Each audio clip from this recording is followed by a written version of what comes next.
Holy cow. We're missing people. Well, Ah! I'm not as fast as Adrian yet. Hey, welcome to the world of A.M.O.K. My headset goes out. Look at that mess. Yay. Ah! Our fearless leader is trapped. Trapped at TSA. TSA is am. watching right now. So you're on the hot seat, man. Be Okay. real quiet on this one because I'm in a waiting room with a whole bunch of people. Okay. Can they So I'll hear be us? muted. Uh, no, I have a headphones on, but I'm Oh, okay. Were y'all surprised? I saw him pop in there and I was like, oh, Adrian. You said you might, so because I know you my, got to wait for a while. Yeah. just But just That hanging out. My lights. my my plane. What is it? It's 7 o'clock. Our plane was supposed to originally leave at 5:15. So I'm still sitting here, just a couple miles away from my house. oh my God. Well, Oh. I thought you guys were stuck in Dallas. Yep. I thought y'all were No, we're too. still at home. We're still at home. Oh man. Hell, you could have drove faster. and and Oh. and I have noise canceling headphones on, and from the look of people around me, our flight got delayed again. Oh Are you no. serious? Uh, just good times. Gotta smile. And there's a reason for it. There's a reason for it. That's Ugh. right. I'm good. Positive thoughts. I'm Yeah, I'm there is. Oh my goodness. Well, anyway, yeah, Oh this my it's gonna be a good week. What we got coming up, guys? I do want to say that I was supposed um to be down at the Pythian Castle this past weekend, but apparently they only sold 8 tickets out of 40. Oh So no. so they canceled it last week. During our show, they canceled it, and I'm like, what the heck? ah. So I found other stuff to do. But I think Well, but I that's think good. I think the next thing we got coming up for anyway is the end of the month, Haunted America Mhm. Conference, June 26th to 28th. Then I know you guys have something. Yeah, I've got Geneseo, Kansas UFO Day is the same weekend, I think. Last weekend Okay, of June. okay. Possibly Oh. Obscura down in, what is that? Eureka Springs. Eureka Springs, maybe. Yeah. I found another thing that's going on here in Missouri, so I'm kind of torn between what I want to do yet. And then we've got the big one, the main event. It's in Kansas, right? Well, that's in September. No, we got one in New Yeah, Orleans NOLA before then in too. August. No, And that's not in then September. Kansas, the big one. Oh, I meant No, it's in August. It's after New Orleans, though. Yeah, we have New Orleans. We have ObscuraCon if we do it. Then we've got New Orleans the next weekend. And then we have Mhm. uh, Bordertown Paracon August Which 8th. is a big one. It it's is the a big big one. one. And then 2 weeks later, we have Hopkinsville, Yep, GoblinCon. Yeah. yep. Yeah. And then we've got Central Kansas. Then we got Central Kansas, Yep. Hutchinson, right? Yep. So yeah, we And got all. then we have the Ren Fair, and then we have Arkansas Paranormal Expo. And Yay. then, I'm and, and excited. then and then we have whatever we can fit in after that. So, right? Mhm. After the Arkansas Yep. Expo, I'm probably done for the year. I'm not. I have an investigation at Waverly, and that's probably going to be Yay. in the middle of November. Yep. It'll be fun. Oh, I don't want to go. I'm stoked. I don't want to go at all. No, I was excited. no. I'm jealous. Can you tell? I love that. Place. Oh, I've I have read Anyway, never been there, and I got invited, and I was like, oh, now if we need more people, I will definitely say, hey, I got a couple people I can invite. So I will keep you guys in mind. sounds great. All right. So who do we have on tonight? We have a special guest, one that I forgot all about, and I felt bad about. I've already apologized to him. He's probably back there eating popcorn, Okay. laughing at me right now. But I'll introduce him here. Our guest is a curious investigator of ITC. ITC being instrumental transcommunication, or in my world, It's investment tax credits in the CPA world. But I don't think he deals with that at all. But anyway, he's a researcher who delves into the mysteries of voices from the beyond, which encompasses experimentation with spirit boxes, EVPs, frequencies, and other applications. He's not trying to prove existence, but he is trying to understand it via his research. And Matthew Jackson is going to join us tonight to share some of his research results, and he'll share it with the audience too, as long as you're listening. So, Matthew, welcome to the show. Woohoo! Yay! Oh, Wait, you where'd just he And go? then bye. you just threw them everywhere. I double clicked. There I'm you sorry. Holy I double cow, clicked. man! Woo! He was Unbelievable. fast. He was Welcome fast to A.M.O.K. moving. Hey, Matthew, guys. what That was do a you fast think? show. I'm sorry. Thanks for joining us. Hey, my pleasure. My Understand. pleasure. So This was is that A.M.O.K. Tina. things Hi. go amok all the time? Hey, Tina. So let's see.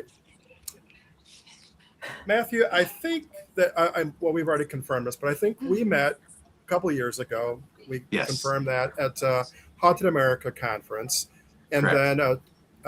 then we re-met again back in, I think it was January or February, I believe, Yeah, early part of February at the Dead of Winter conference. And for everyone who doesn't know anything about you, hopefully you can hear me too. Can you give us a little bit of background about yourself? What are you? A little bit of background, and then what's kind of going on? Well, first off, you're right about the ITC part. I've not been able to write any of my ghost boxes or any of my equipment off on my taxes. So if you can help me do some creative accounting, that would be great. Creative accounting. That It's always part- works out for people. Send one to me. It's- Send one to me. It's part of the cost of your next book. Okay. There you go. So All right. there you go. It's research. There you go. Absolutely. Well, beyond being just a weird kid, I'm not someone who was entertained by the paranormal, nor was I a pursuer of these type of topics until I went to work. I cut hair for a profession, and I went to work at a building years ago. And this building was rumored to be haunted. And one evening, I saw a hand mirror fly off a station and go like a frisbee in the middle of the salon, and the glass broke everywhere. And of course, that got me super curious about a few things, but not enough to really delve in like head first until 2003, when I actually had something whisper in my ear and throw a glass of water at my head when I was at a cookout at a friend's house. And there was one other person that was a witness to this because they had the same experience at the same time, and it completely freaked me out. And I wound up leaving shortly thereafter because, like I said, it kind of shattered, my perception of what was possible and impossible. And it was a few days later, I approached my buddy who actually owned the house, and I was like, "Why do you think your house is haunted?" And he told me that it was the location of a murder. And the more he told me about the murder, the more he told me about the unsolved murder that happened on the property, the more the story was actually familiar to me, because I'd grown up my entire life hearing about this case because the guy who committed the murder was a friend of my grandfather's. Oh, And wow. the unsolved mystery part of the homicide was, to this day, nobody knows the ID of who the victim was. And so it just kind of dawned on me with this whisper that I heard that maybe it was the victim trying to tell me his name.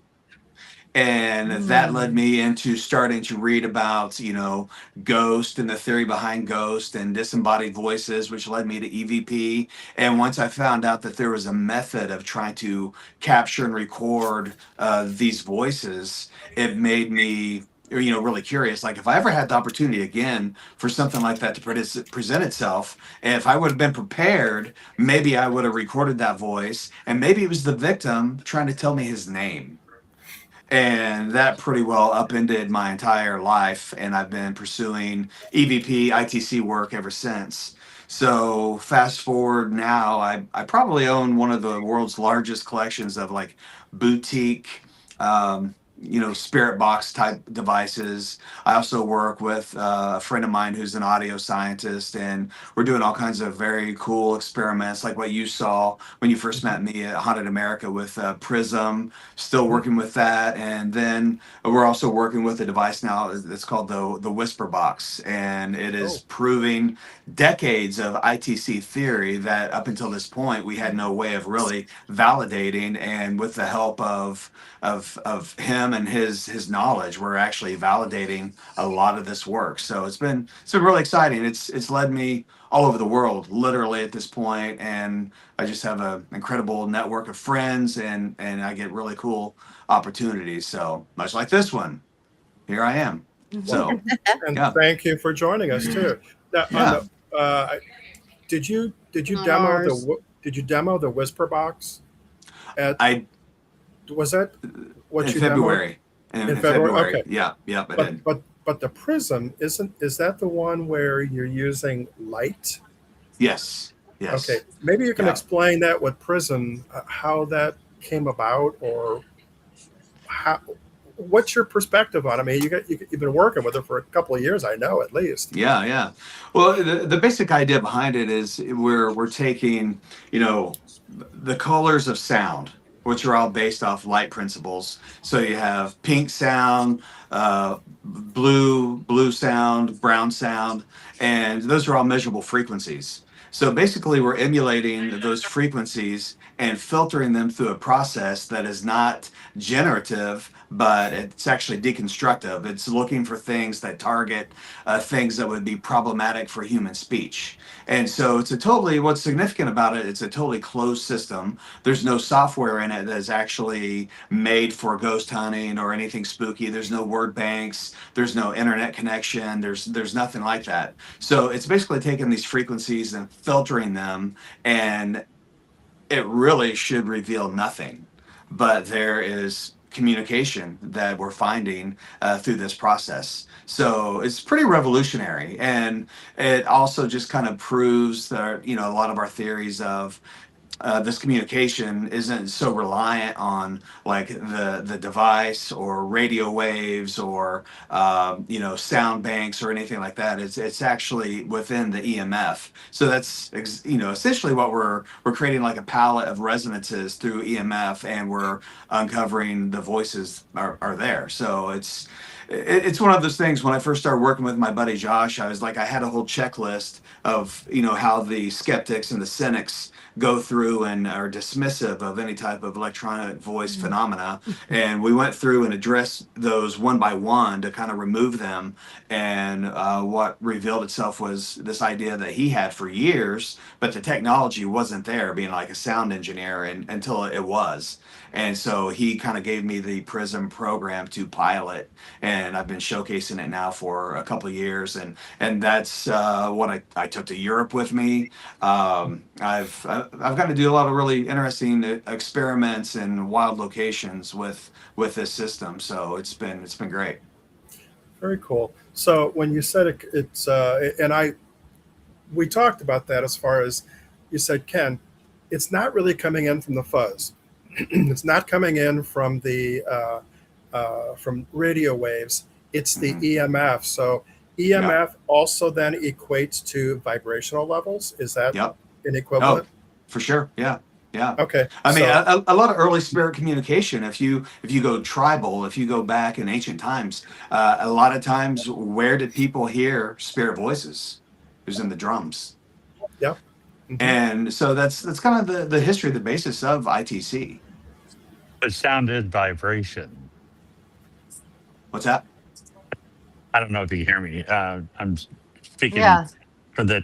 So sound is a vibration. All Yeah, sound is for sure. vibration. Yeah, So, yeah, but correct. EMF is a vibration well, it's a radiation wave. But I don't understand how EMF can translate into an EVP. Well, the radio waves are a form of EMF. So sound can travel in EMF.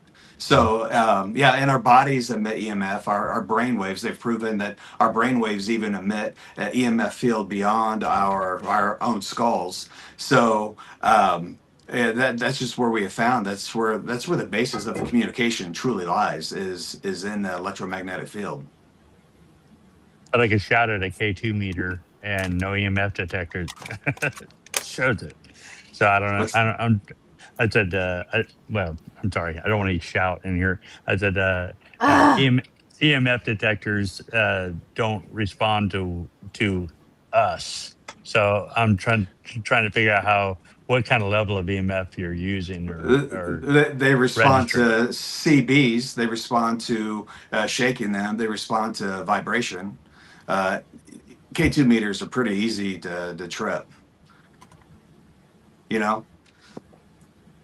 Yeah, I think what he was trying to say also, and he can't.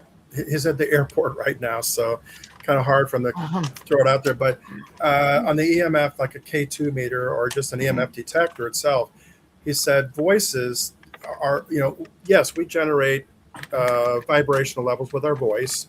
Mhm. So why doesn't that then trip? Is it just not the right frequency or? Well, a lot of times, I mean, when we're capturing EVPs or we're capturing ITC responses, we're trying Mhm, to get cooperative evidence. So mhm. it's those moments where your EMF detectors are going off and your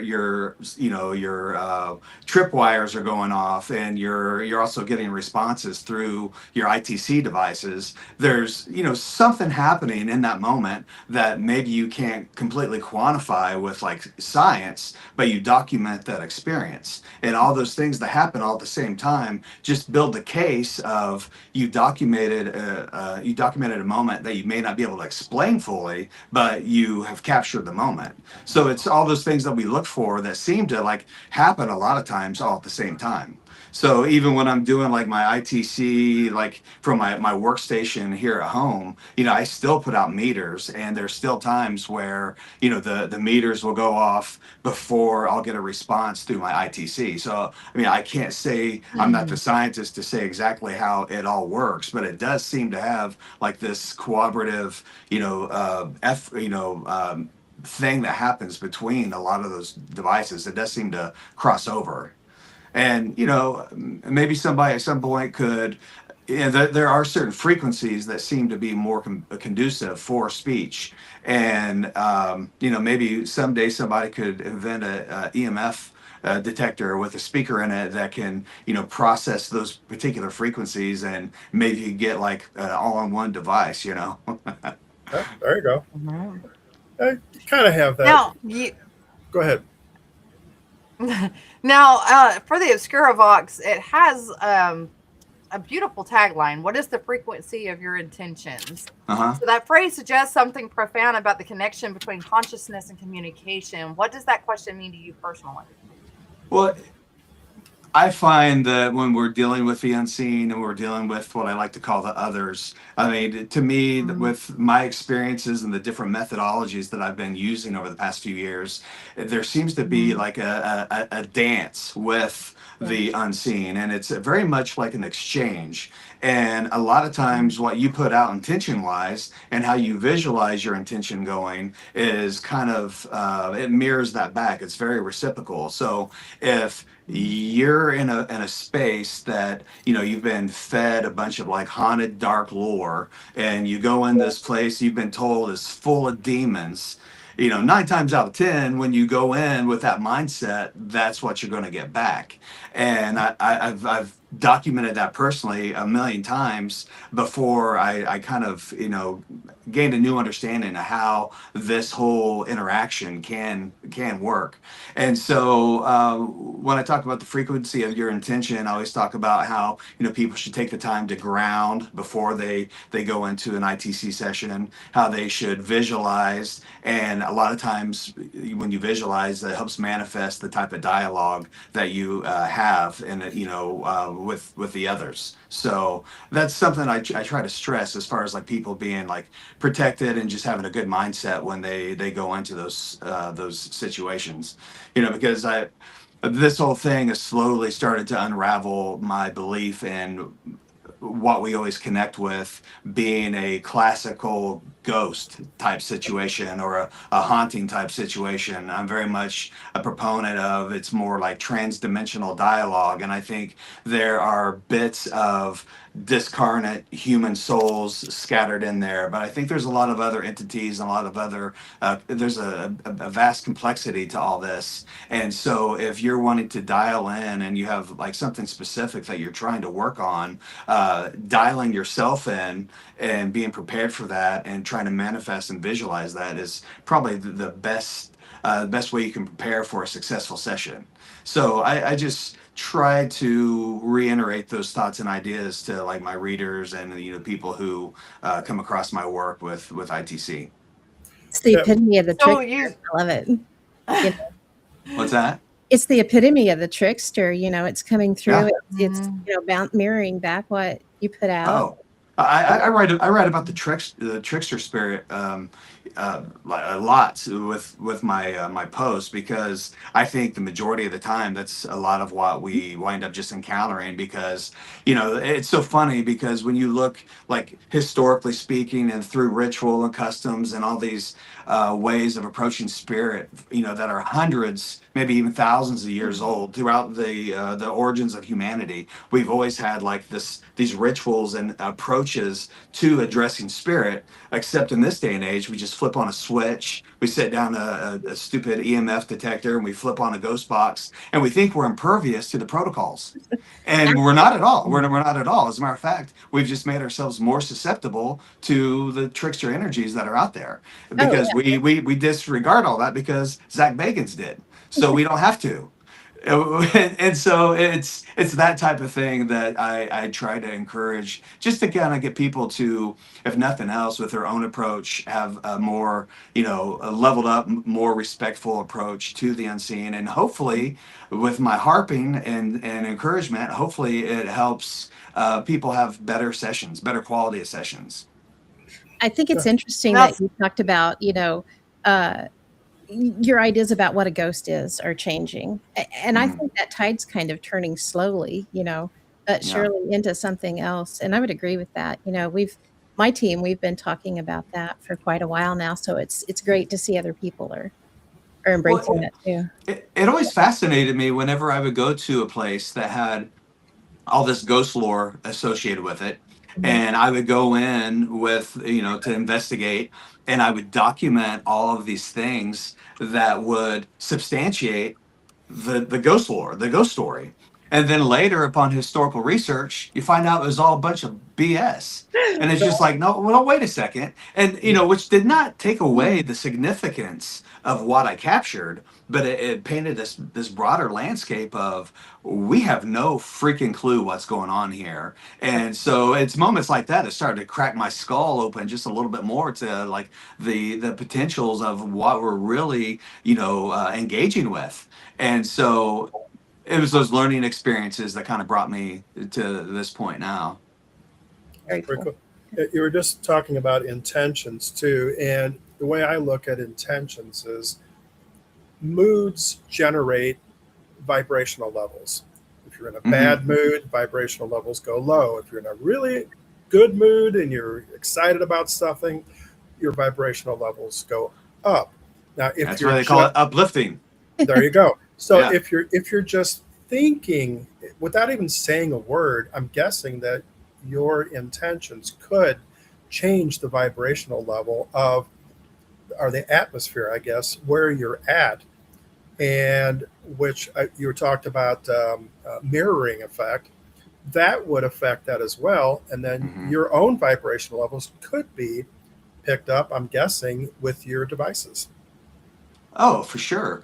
I mean, how many of you, I don't know how often you guys mess with spirit boxes, but have you ever had your question answered before you ask it? Oh, yeah. Which goes back to the EMF from our thoughts. Okay. We've had that happen without leaking. spirit boxes, though. We've had that happen just in a regular EVP session where we had an answer before we had the question. Yeah. Oh, exactly. Yeah, and it's all EMF.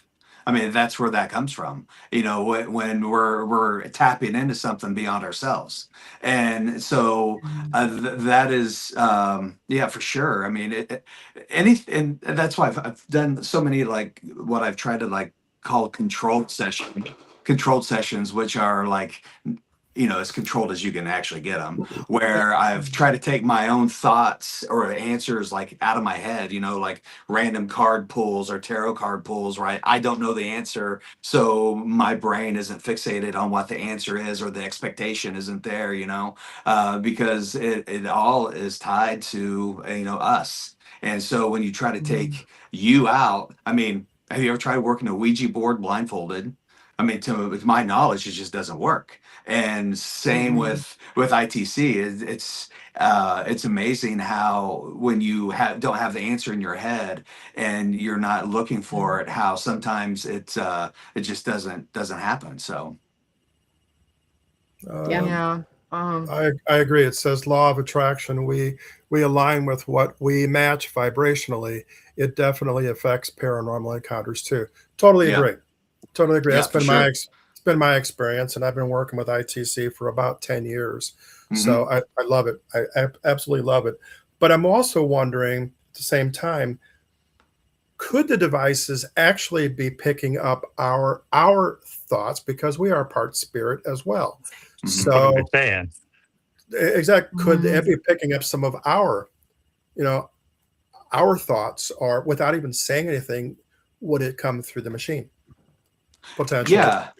Oh, absolutely. I mean, that's what, to Adrian's point, just the capturing of the EVP Hmm. before, it's the same thing. We're leaking like a sieve out here, folks, and Yeah, the and the tricksters True. are eating us like ramen, and so for sure, for sure. Gotcha. and We're all plugged it's into a conscious collective anyway, kind of thing. And There you oh go. yeah, can't yeah, for tell if we're sure. all we're the blindfolded ones that are walking around. Yeah, I definitely feel like there is a that consciousness is everything. I'm not much of a materialist, so the idealistic side of me definitely feeds into all my theories of ITC at this point, and paranormal phenomena and just things that we can't explain. And when you start tying it in, I don't care if it's Sasquatch. You start tying it into consciousness and spirit and the potential of that. I mean, it all seems like, well, at this It's all point connected. it's all Yep. connected, it's all relevant, it's all possible, it's all those things. So yeah, to your point, for sure. Yeah. Now, have we talked about your investigation at Viewpoint Brooks yet in Columbus? No, No, we not haven't. yet. All Which right. one? So, well, where a copy of The Exorcist mysteriously fell from a shelf. Yes, That led yeah. to a deeper exploration of possession and exorcism across cultures. So, what happened during that investigation, and how did it challenge your understanding of spirit interaction? Well, the lady that owned the bookstore, I've become known as like the resident weirdo of my hometown. So I get this text message one day, and I think I'm somewhere in like a park, and I get this text message. I'm playing disc golf, even worse than being in a park. I'm playing disc golf, and I get this text message from the lady that owns the bookstore, and she's freaking out because they just did a new edition of The Exorcist, and it is just like the most horrific edition they've ever put out, because it's all green, and there's this Ooh. demonic face of this little girl, and her face is green, and to make it worse, the book even glows in the dark. And so so Oh, I I yeah got the I willies on that one. yeah. So I went to the bookstore to see exactly what happened, and from where the book was positioned and to where it landed when it fell, it did seem highly improbable that it would have landed where it landed, and there was there's no way that if it was just falling naturally, that it would actually created like a cascade effect of knocking down a bunch of books that were underneath it, all propped up as well, and for it to land, in a pathway away from everything, and for nothing else to fall, I thought was really, really strange. So I'd already investigated that building before, and we already knew that there were things that happened in that bookstore. And she was just weirded out because it was The Exorcist, and of course, my initial thought was maybe the spirits are just pissed because they're trying to help curate what goes on the shelves and what they want or don't want on the shelves, you know. And so, just to make it more interesting, and I actually got a priest to come with me and sit on the investigation. And some of the responses that we got, man, they were not too happy that a man in cloth was in there with me, Wow. asking questions and prodding around. So it turned into a very interesting event. But what really jumped out at me is some of the ITC responses that I got, even though I think I'm trying to remember what it said about the book. It says something about being a bad book or not a good book. But it started bringing up more of the historical facts of the actual Exorcist story, and even Really? included the name of one of the priests that was involved in documenting the actual exorcism that happened, Mm-hmm. in the 40s. 40s. Yeah, versus the movie. And I almost got the impression that maybe they were upset of how the book misrepresented the actual story of what happened. So it was an Mhm. interesting moment, and the priest was definitely a nice trigger object to bring on that I investigation. bet. So, Interesting. yeah. So it was Oh it my was gosh. it was kind of Yeah. an unexpected thing that just kind of fell in my lap. So Yeah. I didn't get a Almost chance. literally. Yeah. yeah, I didn't yeah. get a chance to really do any investigating, but bookstore again, not too far from me, about 40 minutes away. They actually had a Bible get thrown across the room. Oh It, wow. it was up on top, and it didn't just fall. It actually went up, they say, and it flew across the room and landed. It's like, why a Bible? You know, Mm, but something was not happy at that point, and maybe it didn't like it because it could have been because there were some other more negative books sitting close to it. So, mm. could have been. Don't know. Well, now back to Uh that investigation, though. You did receive the ITC responses, like you said. huh. Did you validate anything that it came across and confirm that that was? And how did you do? I mean, did you just go to the library and research it, or did you go online and research it? As far as like the original Exorcist story, like that Yeah, part, yeah. actually, Troy Taylor did an excellent breakdown of the oh, what's his book? The Devil came to St. Louis or something like Yeah, that, something which like is Something like like that. a Yeah. great breakdown of the original Exorcist story. So I used that and some of his podcast and just online articles to research the original Exorcist story, and that's why it's so surprising when some of the details of that kind of came through my ITC session. So yeah, so a lot of it was done in post. I didn't really know things at the moment. There is a good documentary that the Booth brothers did on the On the bed, the Exorcist furniture, story. on the Mm-hmm. furniture in the hospital And room. I saw that. yeah. Yeah. Yeah, he I was actually, also talking about the boy and everything on there. So it's yeah, yeah. yeah. So it was really good. Yeah, I had seen. I Adrian, saw what's the that name of years that ago. I forgot show? about it. I can't remember the name of the show. Oh my god, the The documentary. documentary. I don't remember either, but I do remember seeing that. Oh, yeah, it was Yeah, really good. I yeah. mean, really good. I was It's really pretty creepy. shocked to find out the difference between that and the actual movie. Of course, everybody Oh, that sees a Oh, movie it's night wants and it day. some point to be Yeah. real, right? yeah. And And then I didn't I, know it was about a boy Yeah. until I talked to I, them about it. I actually feel like the true story is way more frightening than the movie. It is Great. It is. Terrifying, Yeah. very terrifying. much so. Yeah. Yes. Oh my gosh. Well, if y'all don't have any more any questions, I'm going to ask away. So y'all better get Oh, going. yeah. No, go ahead. I'm trying to find I that really, information. I love the fact that you're using these technologies to really push boundaries, right? So how do you approach using this new tech as a storyteller rather than just a technician? Mm. Well, the guy, my buddy Josh, who's developed a lot of this technology, because of his life, he basically is not able to get out into the field and to go to various locations and so forth. So I'm his canary in the mine shaft, so to speak, and I'm honored that he's trusted me to take a lot of his work and take it around to all these different locations. And so just being able to see the technology interact with the different places that I get to go it's kind of built its own story, because of the things that come through in various locations. And yeah, so it's been really interesting to see how things respond differently in different locations. And even though I may not believe in the typical put a ribbon on your ghost story type of guy at this point,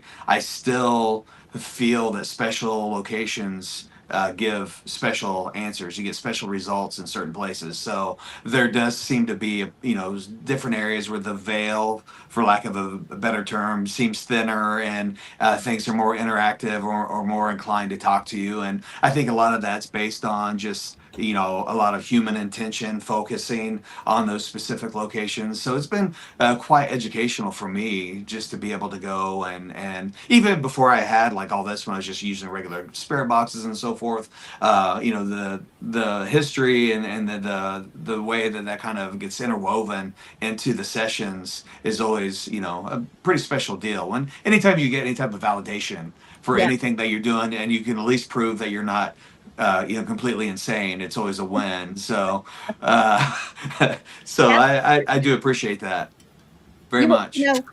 I would agree with that. And I think that there are actual geophysical locations that seem maybe not thinner, but maybe there is something to ley lines, the energy grids and stuff.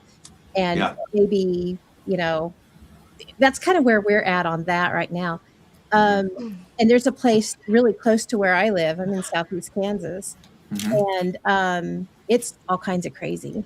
And we've had all kinds of fun stuff happen out there.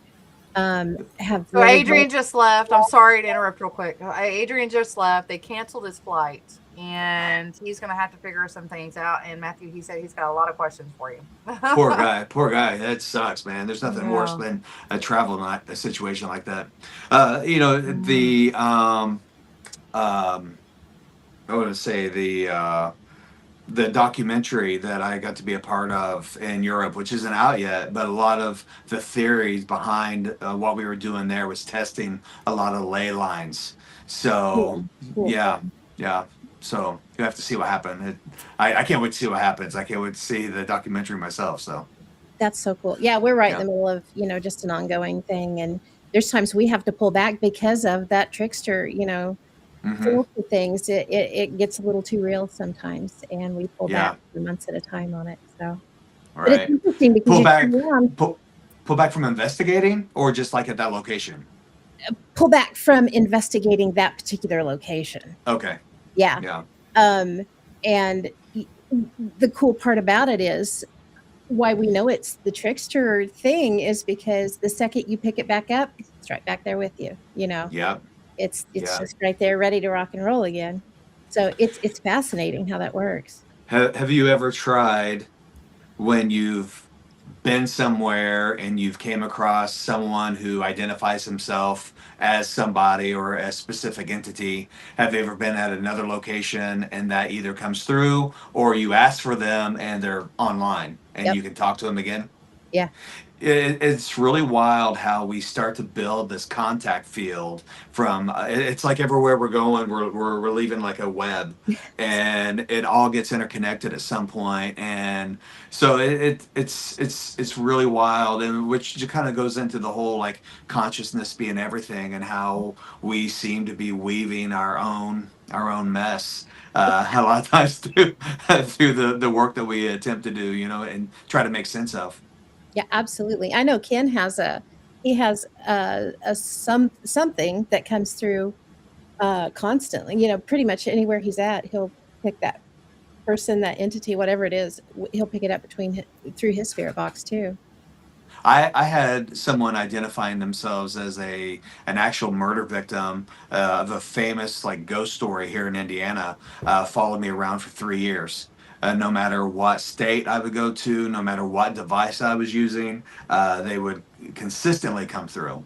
And it wasn't Mm. until I sat down and had a heart to heart with it one day that it basically gave me the message that he wanted to be with her. And so I went to the cemetery where his wife was buried, and through my devices, I was thanked, and I never heard from it again. Oh, wow, you made that connection. Oh wow. Oh, I just got chill bumps Very cool. on that one. That's pretty Oh cool. my Yeah, gosh. that's pretty awesome. Yeah, the ghost called himself Henry Dixon, and Henry Dixon was a watchman in a train tunnel in Indiana that was murdered. I think shortly after, like maybe the Civil War.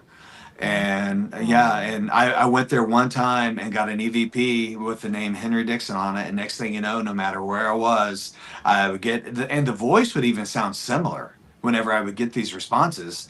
And I would hear it. And when I'd ask for a name, it'd say Henry. I'd say, I mean, it got to be like a joke. I'd be like, what's your last name, Henry? Dixon. Like, where did I meet you? The big tunnel, and it was just like this repetitive thing. So I started asking Henry, like, hey, if you're here with me, can you help me connect to, spirits around me Mm. or something, relevant to the location? It's like, if you're going to hang out with me, help me, you know? Help me. Yeah. Not for Did, you did know. he? Did he? I don't really think so. I think he was more frustrated by the fact that I wasn't listening to him Mm. and hearing the message that he had for me. So, and the weird thing about it is, after he was murdered, he was actually buried in the cemetery where his wife was.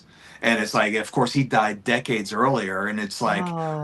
what made him just not stay, or why couldn't he just go back on his own? Why did he have to like Mm. hitchhike onto somebody to make that happen? And then also I had this like crazy thought of maybe the ghost hunters or the people who are thrill seekers, for like haunted places in Indiana. Maybe it's their intention of talking to Henry Dixon. Maybe that's what keeps drawing him back. But I was told to never come back. And I never will. I'll never go back to Oh either of those gosh. locations. So, Wow. yeah, it was Wow. by far one of the wildest things that ever happened to me as an investigator, because I never saw myself as like someone who could participate in spirit rescue work or crossing spirits over. I was like adamantly against all that. And then I wind up giving a guy a ride. Are you kidding me? Oh, right. That's because he knew you were listening and he knew that you could help him. And he really Yeah. wanted you to help him. I've run into a few of those Well, situations myself. Yeah. and it kind of reminded me too of the first experience I had with the whisper in my ear and the glass of water being thrown at me when they talk about time not being linear. It's like, whomever did that, did they know that, who my grandfather was, my personal connection, to the history on that property, and knew that I would be the one to get involved in all this weird stuff because of him, and for the sake of potentially finding help, kind of started that whole thing by targeting me to, seek out how to interact with these types of voices. So who knows? Or turned it around a Yeah. little bit. Not that he knew that you were going to be there, but that he kept calling you to come. Yeah, That's another way to look at it too. yeah, true. Because it's like through I call it a spirit network. It's Mhm. like they're all out there cruising around and they're having a good time or whatever they're doing. Supposedly they do work. Supposedly they do go to school because they've told me this. Unless they just wanted to freak out the kids I was with. Yeah. But yeah, I think they do because, as Pam was saying, there's a few voices I'll hear everywhere. They'll call my Yeah. name. They know my name. They'll keep calling it.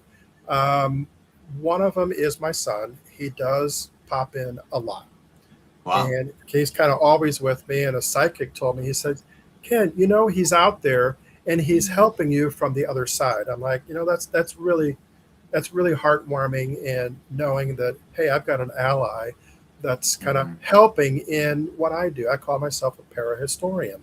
So, Yeah. but I use the ITC because I want to have those first-hand communications. Yeah. So And maybe maybe you've experienced this, but I've experienced it even more so once I started using Prism, because we're trying to harness these different colors of sound and uh-huh. frequency. The higher the frequency, the faster the frequency. Like when you start dealing with like purples or violets and blues and so forth, those are very fast, and those are the hardest to like filter, and they seem to come through in more like whispers and so forth. Whereas some of the lower vibrational colors are easier to hear and so forth. But there are moments when I'm doing sessions and I start to get a response, and something will come in and tell them, no, you can't say Yep. that. Yes. And it's like, what kind of like call center are we dealing with? And how does this hierarchy work as far as like you can only give like so much information, and there's like everything seems restricted and throttle, and it's like they'll only go so far before they have to pull back, or they obviously get reprimanded, they get Mhm. in trouble. Yeah. And I whenever I get those like glimpses, the first time I ever got a glimpse into something like that, Pam, to your point, what we were talking about as far as like haunted history not adding up to the actual historical facts, it was in St. Albans. St. Mhm. Albans Sanatorium down in Virginia, in the infamous Donald's room, where Donald murdered the little boy, Jacob, and blah, blah, blah. Well, Donald never existed, or at least there is no record of any of that ever happening. But you go into Donald's room, you're dealing with this sarcastic, probably the most like sexually explicit entity I've ever dealt with, and the things that he would say. And I just remember one time I was in there, it was very early morning, I was doing a session by myself, and I'm having this back and forth with Donald, asking him what he likes for breakfast, just trying to have a conversation. And then I switched gears and I asked to speak to Jacob. And I got this clear ITC response that I didn't hear in the moment. It wasn't to my buddy Gene Caswell. I actually heard it later when we were reviewing. But a spirit like told another spirit, go be him. Oh wow. And it's like, oh, well, now we got to change gears because we're changing roles. And here, you get to do this part. Recently, I was doing an ITC review of some footage. I can't remember if it was the Whisper Box or Prism, but this one spirit basically said, "I never get to do this." Like it was so Oh. excited that it finally had the microphone, and it's like it's my moment. I'm on stage, Oh. and and Woo! it's and so it's just like it's so interesting when you get those kind of behind the curtain glimpses as to what their effort and experience might be like on their side, and it just kind of opens up my imagination to what we're actually dealing with. I think the idea of you saying that, their information gets throttled, I think that's huge. And I think Mhm. there's a lot of merit to that. And it's interesting how they almost seem to, some of them act like operators, like a Yeah, telephone yeah, operator, like they're, plugging the different connections for you yeah. as you go along. And yeah, that's just really cool. Well, through Prism, I've had experiences now where they're starting to ask me questions, which has been really interesting. I and I have this somewhere, I think on a Obscura Vox, where it was documented where I just asked them if they had a question for me, and somebody comes through and says, "What sort of work is this? This whole connecting?" That's cool.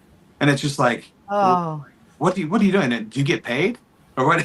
Right. Is this your job? Is this really what you do? Is this your job? That's his job. I think that's the Well, truth. And you were talking about like, Donald, this entity being in the room when there's no Donald that existed.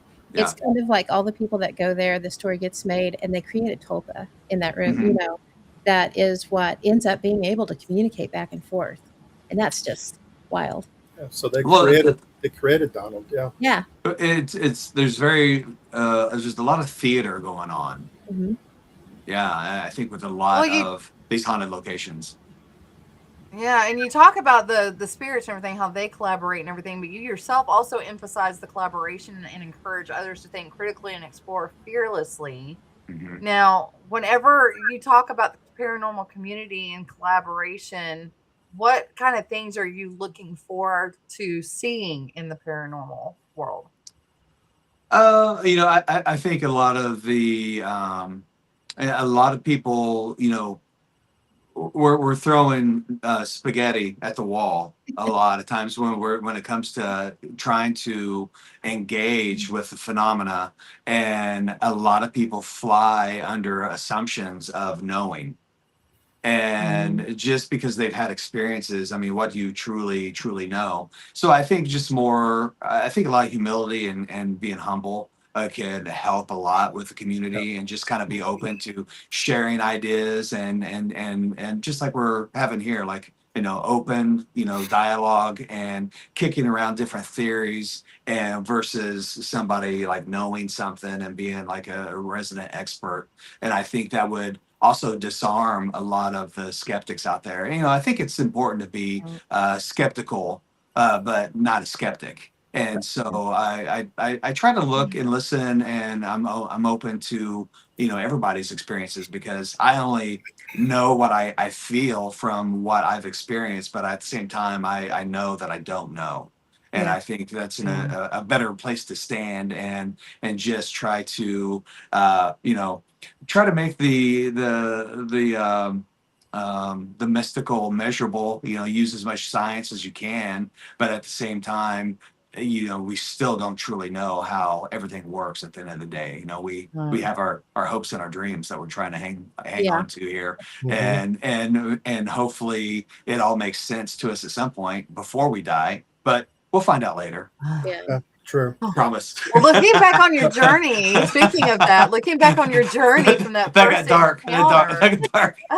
it did. But speaking on your journey from the first encounter from 2003 to where you are now, what's been Yeah. like the most surprising discovery or realization about the nature of reality and about the stuff that you're creating?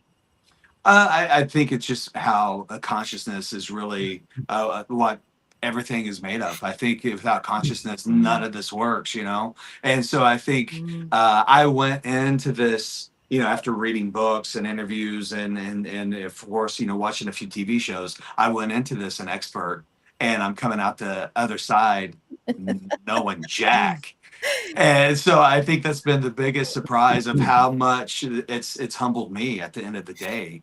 And I've had amazing experiences and things that I can't explain. And it's really cool to be able to go and just kind of like share these ideas with other people. So I think that was probably the big surprise, because, it used to be, you have a building, horrible history happened, therefore there's discarnate, angry, sad spirits. You go in, have experience with sad spirits, and you make a video on YouTube, and you It goes solve the viral. mystery. Yeah, but at the end of the day, when that starts to fall away, and you realize, oh, this doesn't fit in a box. Yeah. And it doesn't fit in a ghost box. It doesn't fit in any box. And you're out there, and you just realize that it's so much bigger than what you anticipated. And I think it's amazing how I find, some people they find almost like this undeniable faith in their wheelhouse and their viewpoints, and they stick to it, and I'll give them that, and they just stay in that their entire paranormal career, and they never deviate from it. I mean, more power to them, but at the same time, I just don't know how you go through and don't have your rear end handed to you over and over and over again by the phenomena. So True. We don't know what we don't know, and I think that is true.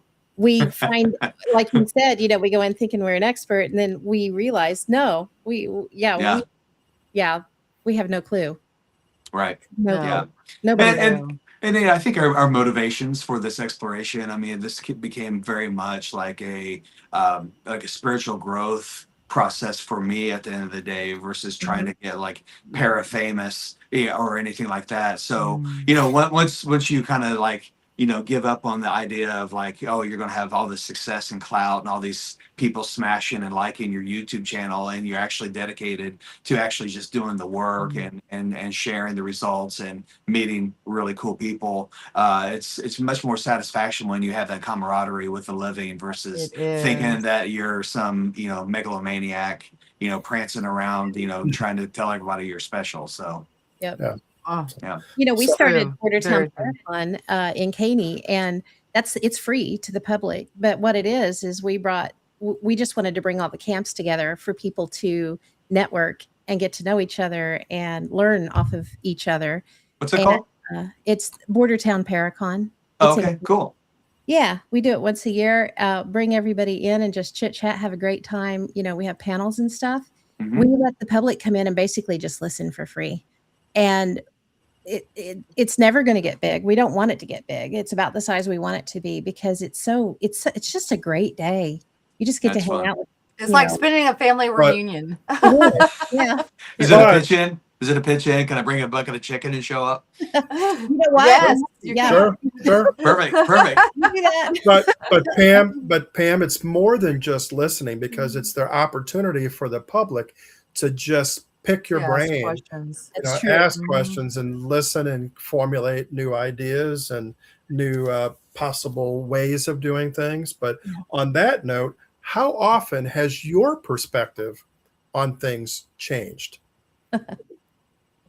I mean, Um, for me, it's almost every time I go out, it's like, what? I didn't think about that.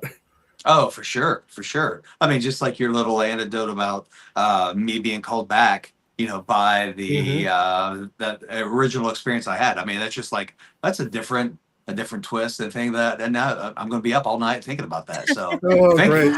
Yeah. I'm sorry. I have big eyes.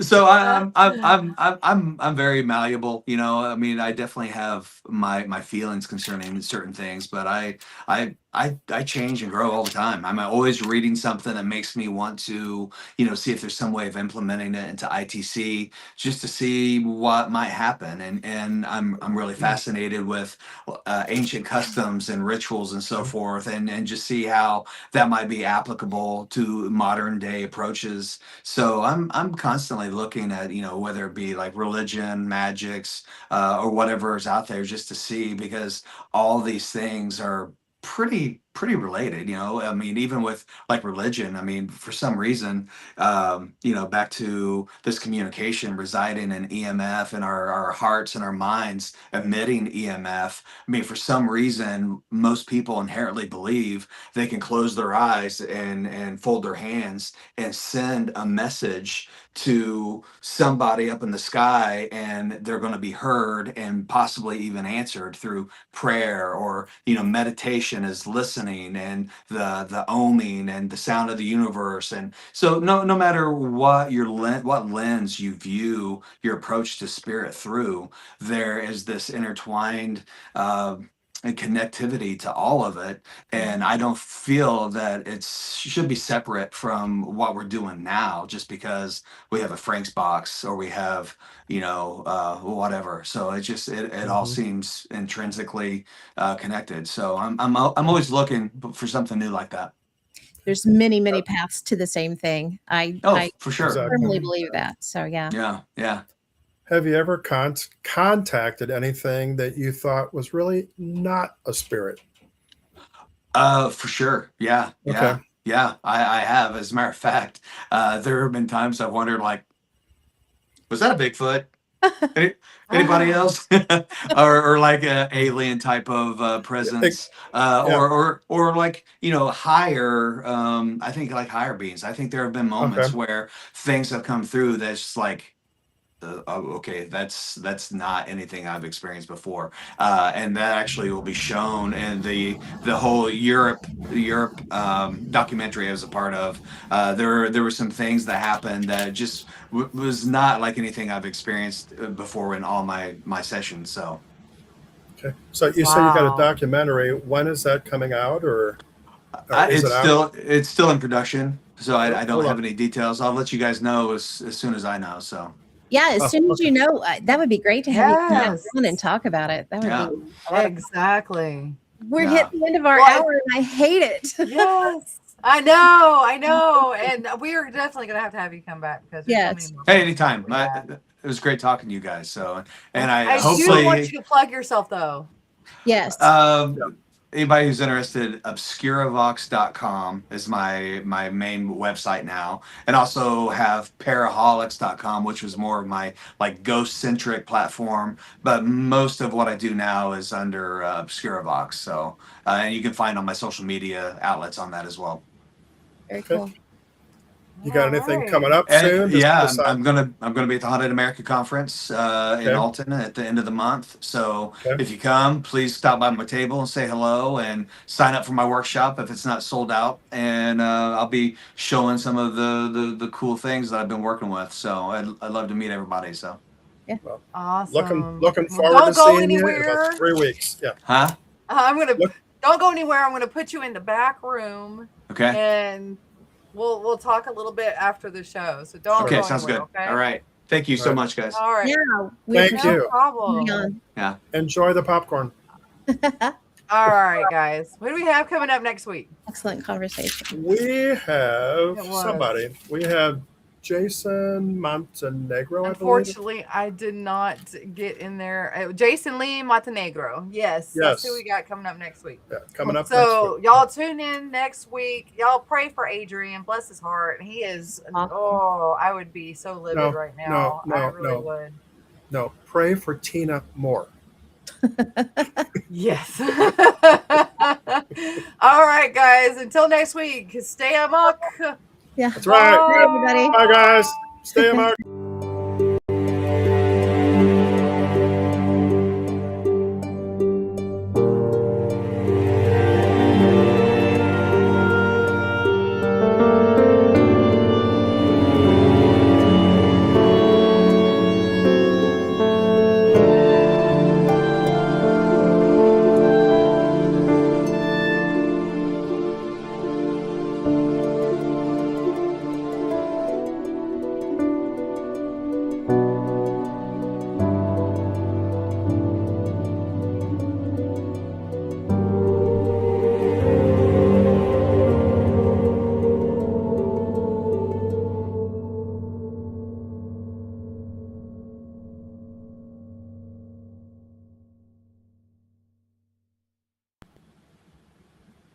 Okay. Wait a second. No. Oh my gosh. I am messed up.